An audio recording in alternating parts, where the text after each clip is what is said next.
सबसे प्यारी है, माँ तू जग में न्यारी है। माँ तू सबसे प्यारी है, माँ तू जग में न्यारी है।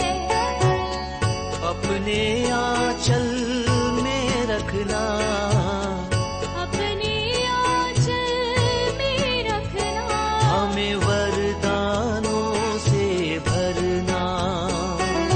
माँ तू सबसे प्यारी है, माँ तू जग में न्यारी है। माँ तू सबसे प्यारी है, माँ तू जग में न्यारी है। पिता, पुत्र और पवित्र आत्मा के नाम पर आमीन। आप सबों को जय यीशु। मेरे पास करीब मेरे ख्याल में 2-3 महीने पहले से 1-2 जन बार बार आग्रह कर रहा था, ब्रदर जी करम पूजा आ रहा है, थोड़ा क्लास डाल दीजिए, क्योंकि लोग उसके द्वारा मूर्ति पूजा करते हैं, करम देवता का पूजा कर रहा है, आपका क्लास का प्रभाव पड़ेगा। मुझे मालूम है पिछले बार मैंने जो क्लास डाला उसका कितना प्रभाव पड़ा, कितने लोग गालियां दिया है और साथ ही साथ अनेकों लोग उसको सराहना भी है। तो मैंने सोचा भी हाल ही में ही उसके विषय में मेरे विचार में 2 क्लास डाल दिया था। वो कर्म देवता की पूजा किस प्रकार करते हैं, उसके अंदर पाप कैसे हैं, वो पूजा करना क्रिस्तियों के लिए अनुमति नहीं है, वो आत्मामारू पाप है। ये सब मैंने उस क्लास के अंदर बता करके दिया था। इस वर्ष में जैसे हमें मालूम है ये जो करम पूजा आते हैं, जो हिंदू महीना भद्रपाड़ा, हर रीजन में उस महीने का नाम अलग अलग हो सकता है, लेकिन जनरली जो हिंदी प्रदेश में जो हिंदू महीना भद्रपाड़ा जो महीना है, उस महीने का अमावासी से फुल मून डे, वहाँ से 11 दिन, वो 11वां दिन में ये त्योहार करम पूजा मनाया जाता है। तो वो कैसे मना रहा है, कौन मना रहा है, ये सब उस क्लास में बताया। दोबारा मेरे विचार में उसके विषय में बोलने की जरूरत नहीं। जो लोग इस पूजा में शामिल होते हैं उन लोग भलाभांति जानते भी रहे। अभी इस महीने का 14 तारीख को करम पूजा था, 15 तारीख को ओणम था, और पिछले क्लास के समय पर अनेकों लोग ये जो टिप्पणी लगा रहा था, क्योंकि मैं एक केरल का हूँ, मलयाली हूँ, तो तुम लोगों का ओणम को क्यों मनाते हैं या पोंगल क्यों मनाते हैं, इसके विषय में सही बात है। इसलिए मैंने सोचा इन तीनों को मिलकर के क्यों ना एक क्लास ले, जो करम पूजा के विषय में भी है, ओणम के विषय में भी है, और तमिलनाडु का पोंगल है, केरल का ओणम है, तमिलनाडु का पोंगल है, और जो आदिवासी क्षेत्र में जो करम पूजा है। यदि तीनों फेस्टिवल को लें, हमें मालूम है हमारे भारत देश के अंदर जितने भी इस प्रकार का फेस्टिवल मनाते हैं, चाहे वो दिवाली हो, चाहे होली हो, ऐसे जितने भी जो नेशनल फेस्टिवल के समान, जैसे ओणम है केरल के त्योहार जैसे बोलता है, पोंगल है उसको तमिलनाडु का त्योहार बोलते हैं, करम पूजा को आदिवासी लोगों का पूजा त्योहार मानते हैं, और दीपावली पूरा देश का है ना, भारत देश का जो त्योहार के रूप में बताते हैं।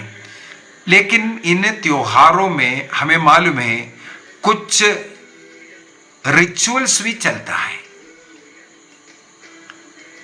कुछ रिचुअल से जुड़ा हुआ है ये कल्चर भी। संस्कृति संस्कारिक प्रोग्राम चलता है, लेकिन उसके साथ साथ कुछ रिचुअल्स है। अभी इसी के ऊपर जैसे ओणम आ रहा था, उस समय पर केरल के अंदर अनेकों प्रीस्ट लोग और अन्य जो सुसमाचार का प्रचारक लोग बड़े बड़े शक्ति के साथ घोषणा कर रहा था, क्रिश्चियन लोग ओणम नहीं मनाना पाप है। उसके अंदर जो महाबली आ रहा है, हमें महाबली नहीं, हमें ईसा मसीह की ओर देखना, इस प्रकार बोल करके अनेकों क्लास इसके ऊपर डाल रहा था। और ये हिंदुओं का है ऐसा ऐसा बोल करके, जो बोलना नहीं चाहिए, ऐसे ऐसे भाषा भी इस्तेमाल करते हुए क्रिश्चियनों को, ईसाई लोगों को ओणम मनाने से मना करता हुआ हमने देखा। तब लास्ट में चल करके मैंने एक और क्लास देखा, वो केरल के सीरो मलबार चर्च, उस चर्च की ओर से ऑफिशियल एक स्टेटमेंट मुझे बहुत अच्छा लगा। इस ओणम के विषय में उन्होंने डाला, चाहे ओणम हो, चाहे पोंगल हो, चाहे कर्मा पूजा हो, कोई भी फेस्टिवल हो, उसके अंदर भी यही बोल करके दिया। हर त्योहार आजकल धर्म से, कुछ धर्म का कुछ रिचुअल से भी जुड़ा हुआ है। अभी हम क्रिश्चियन के लिए त्योहार मनाना कोई गलती नहीं है। हम एक भारत देश में, हम एक संस्कृति में, हम जिस मोहल्ले में रह रहा है, हमारे अंदर हिंदू, मुस्लिम, ईसाई, सिख, हर रिलीजियन के, हर विश्वास के लोग रहते हैं। यदि हम लोगों को एक समुदाय में सामूहिक जीवन जीना है, हमें सबों का आदर सम्मान करने की जरूरत है। मुझे याद आ रहा है, अभी आजकल तो विश्व इतना ज्यादा लोगों के दिमाग के अंदर कुछ कट्टर लोगों के द्वारा, चाहे वो क्रिश्चियन हो, चाहे हिंदू हो, चाहे मुस्लिम हो, किसी भी कट्टरता, तीव्रता जिसके अंदर, रिलीजन के अंदर आया, वो पाप लेकर के आता है। यह आतंकवादी सोच जो लोगों के अंदर, चाहे किसी भी धर्म का हो, ये आकर के ऐसा विष लोगों के दिमाग के अंदर भरा। अभी पड़ोस में रहने वालों के बीच में बातचीत भी मेरे हाल में ऐसे जैसे कोलगेट का जो एडवर्टाइजमेंट है, दांत दिखाने वाला हंसी रह गया। हृदय से जो प्यार था, जो भाईचारा था, जो भ्रातृ प्रेम था, हमारे देश से, हमारे बीच से, हमारे गांवों से नष्ट हो चुका है, क्योंकि कुछ लोग इस प्रकार का विष डालना शुरू किया। थोड़ा पुराने समय को याद कीजिए, यदि किसी के घर में विवाह है, कैसे मनाते थे? पूरे गांव वाला मिल करके वहां खाना पीना सब जो तैयार करना, बनाना, बांटना, मदद देना, इस प्रकार एक साथ गाते बजाते आनंद मनाते हुए इस प्रकार ये मनाते थे। लेकिन आजकल नहीं है। किसी के घर में अगर कोई मृत्यु हो गया, पूरे लोग, दूर दूर से लोग वहां आएगा, वहां मदद करेगा। एक भ्रातृ प्रेम था। मुझे याद है हमारे बचपन में जो घर जो होता है, जो पत्ता डाल करके जो बनाता था, या कैसे भी हो, जो घर बनाना है, वहां का लोकल सभी लोग इकट्ठा होता है। आज यहां घर बना रहा है, कल दूसरे जगह पर घर बना रहा है। मुझे याद है कुछ वर्ष पहले मैं जैसे छत्तीसगढ़ एरिया में जब गया था, गांव में रह करके, उस गांव में मैं सेवा कर रहा था, मिशन कार्य कर रहा था। उस गांव में एक जन का घर बनता हुआ मैंने देखा। तो जिस घर में रह करके मैं सेवा कर रहा था, उसे घर वाला मुझे बताया, हम लोग सब मिल करके इनका ये घर बना रहा है। देखो मुझे बहुत अच्छा लगा वहां पर, ये जो ऊपर जो छत डालने वाला जो चीज है, जो मिट्टी का बना करके ये सब हो रहा है, सब लोग उस गांव के लोग लगा हुआ है उसमें, लकड़ियां जंगल से इकट्ठा करके आना, सब मिल करके एक घर बना करके एक व्यक्ति को दे रहा है। मेरे विचार में आजकल ये जो विष डाल डाल करके दूरियां हो गया, घर में माता पिता बच्चे के बीच में दूरियां हो गया, गांव के अन्य लोगों का छोड़िए। ये जो त्योहार, चाहे कोई भी त्योहार क्यों ना हो, चाहे वो करम पूजा क्यों ना हो, चाहे ओणम हो, चाहे दिवाली हो, चाहे होली हो, ये जो फेस्टिवल सब लोग मिलकर के मनाने का एक उद्देश्य है, एक सदुद्देश्य है। ये उद्देश्य ये है लोगों के बीच में भ्रातृ प्रेम बढ़े। भ्रातृ प्रेम बढ़ने के लिए ये त्योहार सब मिलकर के मनाता था पहले, लेकिन आज चाहे धर्म के नाम पर कुछ ना कुछ ऐसा डाल करके लोगों को दूरियां बना रहे। अभी आप पूछेंगे, मैं स्वयं ये जो करम देवता का पूजा करने के लिए मना किया, आत्मा मारु पाप है, ईसाई लोग ये नहीं करना, ये मैंने कहा था। जी हां, अभी भी वही करता हूं। चाहे ओणम हो, चाहे पोंगल हो, उसके अंदर कुछ उन लोगों का रिचुअल्स रहता है, उनके देवी देवताओं का पूजा करने वाला रिचुअल। वो रिचुअल्स, वो जो पूजा पाठ उनको करने दीजिए, उसमें आप एक ईसाई होकर के सम्मिलित मत हो। आप उस देवता के पूजा करने के लिए आप मत जाइए। आप अपना जो रिचुअल्स है, जो मिस्सा बलिदान है, जो अन्य प्रार्थनाएं हैं, उसके साथ ये वाला रिचुअल्स को मत मिलाइए। जब केरल के जो सिरो मलबार चर्च का जो प्रवक्ता ने जो क्लास में बताया वो यही है, ओणम फेस्टिवल हमारा देश का, हमारे केरल देश का एक त्योहार है। हाँ, इसके साथ हिंदुओं का कुछ रिचुअल्स जुड़ा हुआ है। हर ऐसे त्योहार में एक रिचुअल जोड़ कर रखा है। वो रिचुअल जिसका है उनको रिचुअल करने दो ना, लेकिन अन्य चीजें, चाहे वो भोजन करने का है ना, उस समय पर पकवान सब बनाते हैं, आप भी बनाइए, आप भी दूसरों को खिलाइए, दूसरों के साथ जाकर के आप भी खाइए। नाचना गाना, जो भी ऐसा जो कल्चरल प्रोग्राम्स है, ये हमें भाईचारा, एक भाईचारा लाने के लिए उपयुक्त है। ये करम पूजा का भी ले लीजिए, उसमें उस क्लास में भी मेरे विचार में मैंने ये बोला है, हमें इस रिचुअल से दूर रहना है। ये करम देवता का पूजा करने से हमारा खेतीबाड़ी अच्छा होगा, जो कन्याएं हैं उनका विवाह होगा, उन्हें संतान होगा, इसलिए इस वृक्ष की पूजा करना जरूरी है। ऐसा ये जो रिचुअल्स है वो उनको छोड़ दीजिए।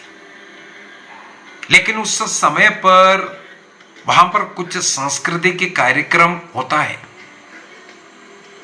आप उसमें भाग ले सकता है, उसके लिए कौन मना किया? कोई नहीं मना किया है। आप जो लेना है, मुझे एक और घटना याद आ रहा है, वचन याद आ रहा है ईसा मसीह से। मेरे ख्याल में फरीसी शास्त्री ने कुछ आकर के एक सवाल किया था। उस समय पर रोमा साम्राज्य में हमें मालूम है कर, इनकम टैक्स, जो कोई किसी को इनकम भी नहीं होगा फिर भी उनको टैक्स देना बहुत जरूरी है। हर व्यक्ति को टैक्स, हर व्यक्ति के नाम पर टैक्स है, सरकार को देना है और मंदिर के लिए भी अलग कर है। इस प्रकार का टैक्स के विषय में एक सवाल किया। क्या सीसर को कर देना है? क्योंकि इतना अधिक कर ले रहा है, ये कर देना उचित है, कर देना चाहिए हम लोगों को। तब ईसा मसीह ने उनसे थोड़ा सिक्का मंगाया। उन्होंने एक सिक्का दिखाया। प्रभु ने पूछे किसका तस्वीर है इसमें? लोगों ने बोला ये तो सीसर का है। ईसा मसीह ने फट से जवाब दिया, जो कुछ सीसर का है वो सीसर को दे दो, जो प्रभु का है प्रभु को दे दो। मत्ती का सुसमाचार अध्याय 22 वाक्य मेरे विचार में 21 में प्रभु ने यही कहा है, सीसर का सीसर को दे दो, प्रभु का प्रभु को देना। इनको मिंगल नहीं करना, मिलाना नहीं है। सीसर का उठा करके यीशु को नहीं देना, यीशु का उठा करके सीसर को भी नहीं देना। आपको यह सीखना है। ईसा मसीह ने यही सिखाया है। कट्टर बनने की जरूरत नहीं, समाज को तोड़ने की जरूरत नहीं है। समाज में भ्रातृ प्रेम बढ़ाने के लिए कई जगहों पर हमें इस प्रकार का कार्यक्रम में भाग लेना जरूरी है, लेकिन जो ईश्वर का है वो ईश्वर को देना। आपकी प्रार्थना में, आपकी मिस्सा बलिदान में इस प्रकार का रिचुअल्स को आप मत मिलाइए। ऐसे जो रिचुअल चल रहा है वहां जाकर के आपको दंडवत करने का भी जरूरत नहीं है। यहां पर एक और बात, अभी हाल ही में ही एक भाई मुझे फोन कर करके, कहीं सरकारी काम करने वाला है, उनका कहना है उनके दफ्तर में ऐसे कई स्कूल भी मुझे मालूम है, वहां पर जैसे पूजाएं चलते हैं, वहां पर ये सीनियर होने के कारण उनको वहां पर ये आरती करो, ये करो, वो करो बोल करके कुछ कार्य करना पड़ता है। क्या करूं? सरकारी नौकरी है, नहीं करेगा तब कंप्लेंट हो जाएगा, करेगा तो हमारे लिए पाप है। मेरे मन में यही आया, जो सीसर का है उस सीसर को दे दो, जो प्रभु का है प्रभु को देना है। अभी किसी भगवान के सामने आरती उतारना आप कैथोलिक या क्रिश्चियन लोगों का काम नहीं है। वो आरती उतारने का कार्य उनके जो धर्म सीखा हुआ व्यक्ति का होना चाहिए। चाहे आप वहां का मुख्य व्यक्ति हो, आप ऐसे एक व्यक्ति को चुन करके आप लगाइए, ये आपका काम है, क्योंकि मूर्ति का पूजा करना है, फलाना देवी देवता का पूजा करना है, आप जान रहे हैं, आप कीजिए। इस प्रकार आप अधिकारी बनकर के ये कार्य स्वयं ना करें, क्योंकि हमारे लिए अनुमति नहीं है, बल्कि आप नियुक्त कीजिए दूसरों को। और जहां आप काम कर रहा है ऐसे ऐसे जगह पर आपको उसमें भाग लेना, वहां लोगों के साथ खड़े रहना या आयोजित करवाना, ये सब जरूरी पड़ता है। उदाहरण के लिए मेरा भाई जो है, जो फौज में था, वो एक कंपनी का जो इंचार्ज, हेड कंपनी कमांडर वो बन गया था। तब उस कंपनी को, उन फौजियों को हर सप्ताह मंगलवार के दिन में भी फौज में था, मुझे मालूम है, मंदिर परेड बोलता है, एक परेड करवाना है, लोगों को लेकर के मंदिर में लेकर जाना, मंदिर में बिठाना, वो उसका ड्यूटी है, उसको तो करना पड़ेगा, वो करना चाहिए। ये नहीं सोचना अरे मैं ईसाई होकर के लोगों को मंदिर लेकर, नहीं, वो अपना ड्यूटी कर रहा है। वो एक मंदिर परेड होता है, उन लोगों को उस समय पर मंदिर लेकर के जाना ये काम है। इसका ये मतलब नहीं है मंदिर के अंदर जाकर के वहां देवी देवताओं का हम दंडवत कर लो, वहां पर हम बोल सकता है। मैं इवन मेरे जो अधिकारी ऑफिसर के सामने मैं बाइबल लेकर के दिखाया था, हम मंदिर के अंदर जाकर के पूजा नहीं कर सकता। मुझे अनुमति मिला मेरे जीवन काल में, मैं जितना वर्ष आर्मी में रहा, मैं एक भी दिन इस प्रकार का पूजा पाठ में न्याय जाकर के बैठा नहीं, लेकिन किसी का विरोध भी नहीं किया। हमें एक समाज में रहते वक्त तो समाज का बनकर के रहने की जरूरत है। उसके लिए एक अच्छा उदाहरण बाइबल के अंदर से भी ले सकता है। ये पाठ है राजाओं का दूसरा ग्रंथ, सेकंड किंग्स, अध्याय 5 के अंदर नामान एक कोड़ी, उनका शुद्ध होने का एक कहानी है। नबी एलीशा के द्वारा 7 बार यर्दन नदी में डुबकी लगाने के लिए बोला, गुस्सा होना, लास्ट में डुबकी लगाया, वो ठीक हो गया। इसके बाद वापस वो नबी के पास आकर के माफी मांग रहा है। इस्राएल में सचमुच में ऐसा एक ईश्वर है, वो विश्वास किया और इस्राएल से कुछ मिट्टी लेकर के जाने के लिए उनके देश में, ताकि उस मिट्टी से वहां एक वेदी बना करके उस सत्य ईश्वर की पूजा करें, अनुमति दिया। तब उनको याद आया ये नामान उस देश का आर्मी चीफ है, आर्मी चीफ है। अब ये आर्मी चीफ होने के कारण उस देश के राजा के साथ, राजा जहां कहीं भी जाते हैं उनको जाना है। तो नबी एलीशा से कहते हैं, प्रभु ऐसा एक बात है, मेरे राजा बार बार मंदिर जाते हैं देवी देवताओं का, मूर्तियों का पूजा करने के लिए। मैं आर्मी कमांडर होने के कारण मुझे भी उनके साथ जाना पड़ेगा। जाओ, तुम्हारा ड्यूटी है, उनकी रक्षा करना तुम्हारा काम है, राजा के साथ रहना तुम्हारा काम है, ड्यूटी है। अभी अगला, जब राजा उस मूर्ति के सामने घुटने टेकते हैं, मेरे कंधे का सहारा लेकर के वो घुटने टेकते हैं, इसलिए मुझे भी घुटने टेकना पड़ेगा, मुझे भी दंडवत करना पड़ रहा है।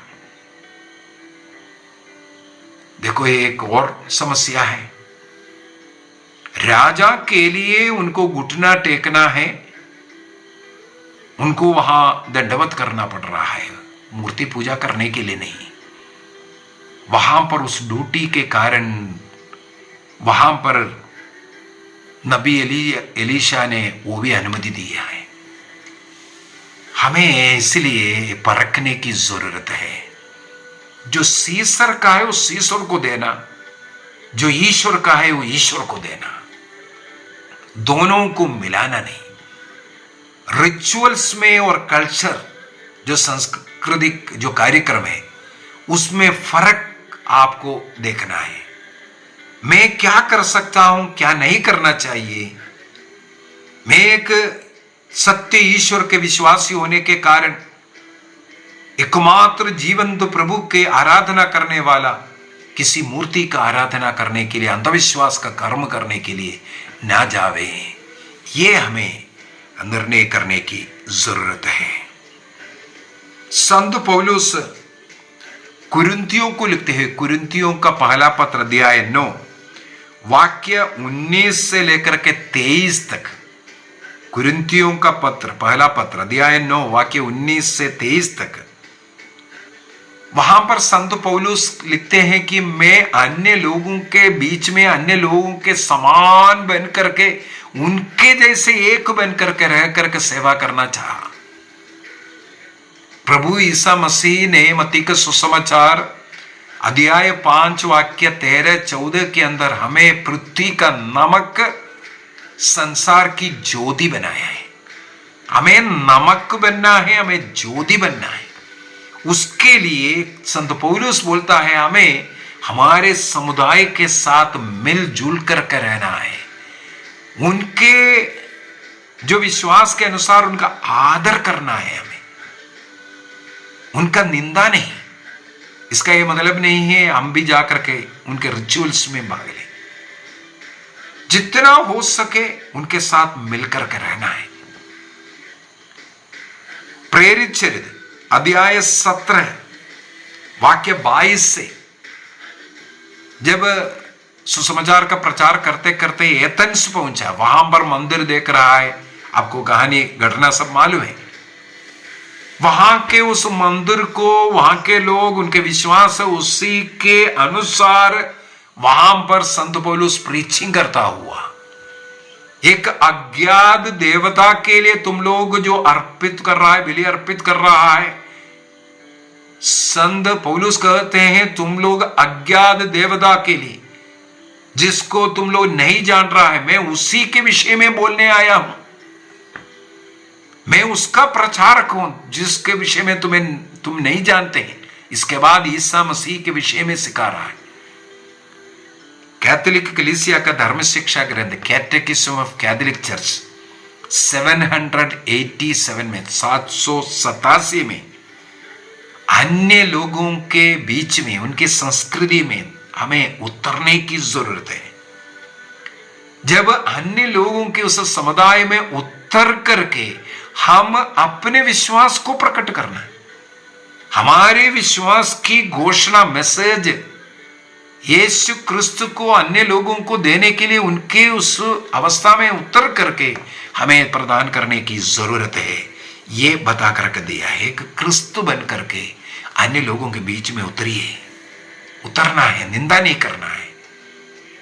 उनके अच्छाई, उनके फेस्टिवल्स, उनके सुख में, उनके आनंद में सम्मिलित हुए, उनका मददगार बन करके आइए। उसके द्वारा प्रभु को दीजिए।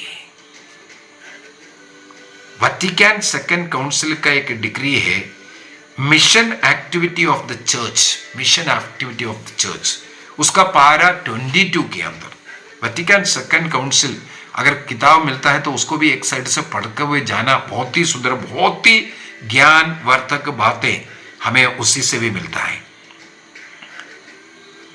वहां पर साफ साफ लिखा हुआ है हमें जो मिशनरी काम करना है उसके लिए, जैसे खेत में बीज बोने के लिए खेत तैयार करना जरूरी है।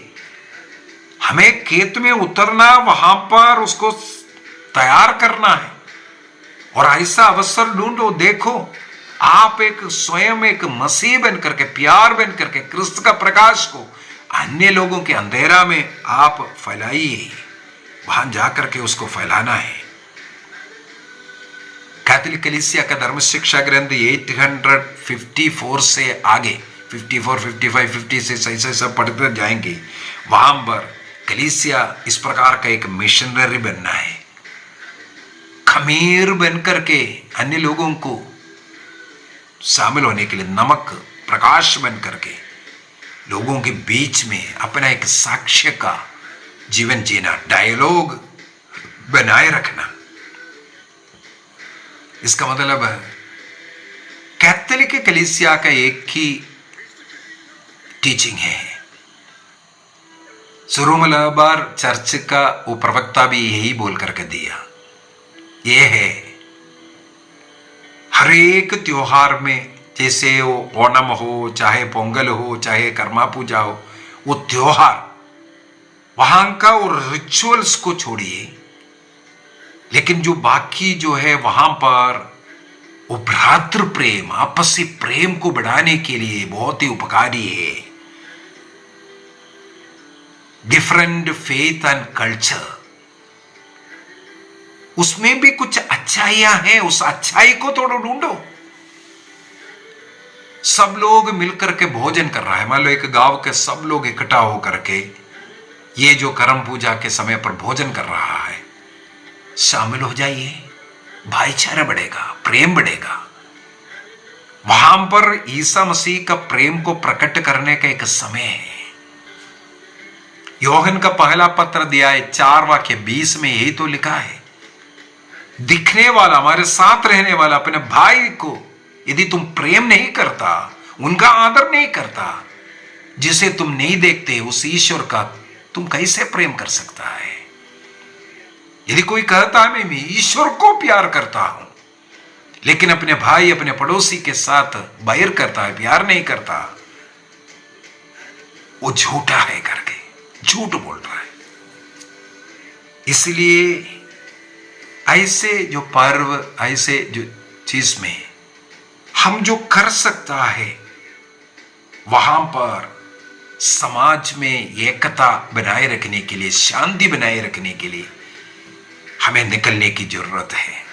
हमारे अंदर से कट्टर तीव्र स्वभावों को निकालना है। दूसरों को निंदाजनक नजर से, ऐसे बातों से देखना, बोलना, ये गलत है। ये समाज को तोड़ने वाली बात है। आज यही प्रॉब्लम हमारे समाजों में हुआ है। स्तोत्र ग्रंथ अध्याय 15 है। स्तोत्र ग्रंथ अध्याय 15 बहुत ही सुंदर एक स्तोत्र है। कौन स्वर्ग राज्य में प्रवेश करेगा? कौन प्रभु के उस मंदिर में वहां प्रवेश करेगा? उसके अंदर लिखा हुआ है बातें। हमें इस प्रकार का जीवन जीना है। साम 15 को बार बार पढ़िए। हमारे जीवन से क्या बुराई को हटाना है, कहां हमें नहीं जाना, कहां हम जा सकता है, कहां हमें रिचुअल्स को अलग करना है, हमारे रिचुअल्स के साथ उनके रिचुअल्स को ना मिलाएं, ये हम तब सीख पाएगा। उस पुराना प्रेम को, जब घर में ना रहा हो या खेतीबाड़ी कटनी, सब मिलकर के, अड़ोस पड़ोस सब मिलकर के एक जन का खेत में जाते करते हैं, ये प्रेम को हमें वापस लाने के लिए ऐसे ऐसे त्योहार को हम इस्तेमाल कर सकता है। हमें रिचुअल्स को दूर करना, केवल संस्कृति को, प्यार को हमें बनाए रखना है। आइए हम अपनी आंखें बंद करें। प्रज्ञा ग्रंथ अध्याय 13 के अंदर वाक्य 1 से आगे बहुत ही सुंदर तरीके से मूर्ति पूजा, अनेकों लोग मूर्ति पूजा के कारण, अंधविश्वास के कारण, देवी देवताओं की पूजा के कारण सत्य ईश्वर से भटक रहा है। उनके सृष्टिकर्ता को भूल रहा है। सृष्टि की पूजा करते हुए सृष्टिकर्ता को भूल रहा है। इसके बाद वाक्य 6 के अंदर बहुत ही सुंदर तरीके से लिखा है, इन लोगों का उतना ज्यादा गलती नहीं है, क्योंकि जिस संस्कृति में, जिस विश्वास में उनका जन्म हुआ, जिस प्रकार का टीचिंग उन लोगों को मिला, वे लोग तो ईश्वर को ही ढूंढ रहा है, लेकिन उन्हें मिला अंधविश्वास के कर्म को।